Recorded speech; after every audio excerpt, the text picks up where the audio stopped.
안녕하세요. 제니 리딩입니다. 잘 지내셨어요?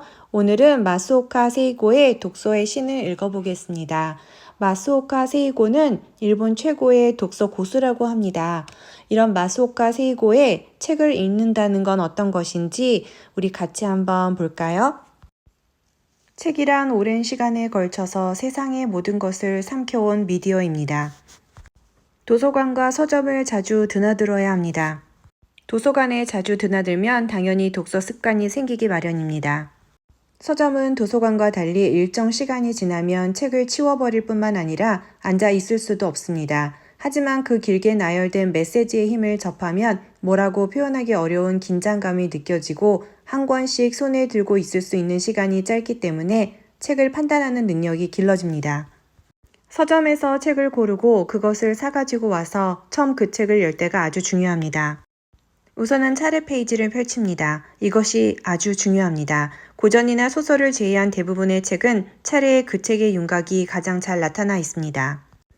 차례를 보면서 아주 거칠게나마 그 책의 내용을 상상해 보는 것이 아주 중요합니다. 이해가 되지 않더라도 자꾸자꾸 읽어라. 자신의 독서 페이지는 알 수 없기 때문에 읽어가면서 페이스를 바꿔가며 발견하라. 자신에 맞는 책을 찾기보다는 적당히 멋있어 보이기 위해 책을 읽어도 좋다. 인류가 묵독을 할 수 있게 된 시기는 대략 14세기나 16세기 이후입니다. 그 전까지는 대부분 음독을 했습니다. 음독은 문자를 보고 소리내어 읽는 것입니다. 그러니까 모두 중얼중얼 소리를 내며 책을 읽었던 것이지요. 시대가 발전하면서 음독 사회가 점차 묵독 사회로 바뀌어 갔습니다. 문명 문화 역사에서 그 계기가 된 것은 활판 인쇄의 보급이었다고 여겨집니다. 왜냐하면 그 전까지 책은 필사되었습니다. 사자생이나 서사승이 원본을 한 줄씩 필사해서 책을 만들었습니다. 이때 한 줄씩 소리내어 읽으면서 옮겼습니다. 그런데 활판 인쇄가 보급되자 같은 페이지가 연이어 인쇄되기 때문에 그럴 필요가 없어졌습니다. 그러면서 점차 소리내어 읽는 습관 자체가 사라지고 근대적인 묵독 사회가 확립된 것입니다. 음독에서 묵독으로 바뀌면 텍스트를 보고 느끼는 방법이 바뀌기 때문입니다. 텍스트를 소리내어 읽으면 그 소리가 문자나 말의 의미를 자신의 신체 일부에 지속적으로 울려서 연동시킵니다. 그렇지만 많은 사람들이 체험하고 있는 것처럼 묵독으로 책을 읽으면 도중에 그 의미가 불확실해지는 경우가 언제든 있을 수 있습니다. 지하철을 타고 갈 때 흔들리면서 책을 읽으면 제법 집중이 잘 된다는 사실을 알고 있습니다. 커피숍에서 뜨거운 커피나 홍차를 주문하고 문고본을 읽기 시작할 때도 그렇습니다. 커피나 홍차가 나와서 스푼을 들어 설탕을 넣고 휘저는 동안에도 상당히 집중해서 책을 읽을 수 있습니다.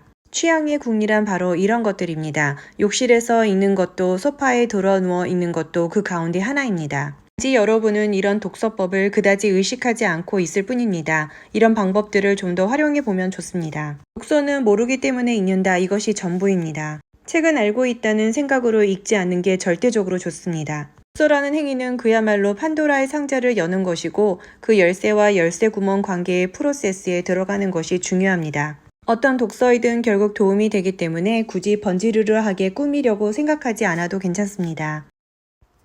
자신의 취향에 맞는 책은 어떻게 만날 수 있습니까? 특별한 요령이 있습니까?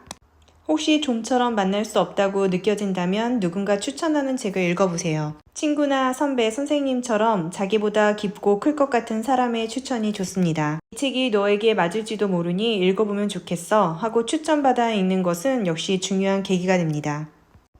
그 한 권의 책 안에서부터 제법 많은 것을 만날 수 있습니다. 다만 가능한 한 자신이 존경하거나 마음으로 따를 수 있는 선배가 추천해주면 좋습니다. 비슷한 종류의 책은 가능한 한 함께 읽거나 비슷한 시기에 읽는 것입니다. 그렇게 하면 상상했던 것보다 훨씬 빠르게 읽을 수 있고 머리에도 쉽게 들어옵니다. 양자 역학이나 국학을 지속적으로 읽는다는 것은 힘든 일입니다. 점점 독서력이 떨어질 수밖에 없습니다. 그럴 때마다 다른 책을 읽어 독서력을 회복하는 것입니다. 말하자면 시집을 읽는 것이지요. 그렇게 하면 건전지가 다시 충전됩니다. 그런 다음에 다시 양자역학이나 국학으로 돌아와 읽기 시작하는데 그래도 본 궤도에 오르지 못하는 경우가 종종 있습니다. 그렇더라도 독서 이외의 다른 일로 기분을 전환하는 것이 아니라 또 다른 독서 모드로 들어갑니다. 이번에는 고전이나 민속학, 경우에 따라서는 만화가 되기도 합니다. 이런 경험을 반복하다 보니 어떤 책을 읽으면 본 궤도로 빠르게 회복할 수 있는지 대충 짐작할 수 있게 되었습니다. 인류의 독서 방식은 음독에서 묵독으로 그리고 묵독에서 디지털 독으로 바뀌어 왔습니다. 이것은 결코 나쁘다고 말할 수 없습니다. 누가 뭐라고 해도 이노베이션이니까요. 그러나 이런 큰 변화를 겪을 때마다 거기에는 어떤 관계가 변환되었다는 사실을 자각할 필요가 있습니다.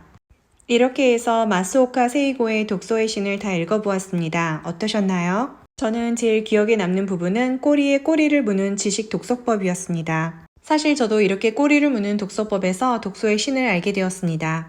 책을 읽다 보면 작가가 읽었던 책을 인용하는 경우가 많은데요. 그때마다 저는 바로바로 인터넷으로 구매를 해서 읽는 경우가 대부분입니다.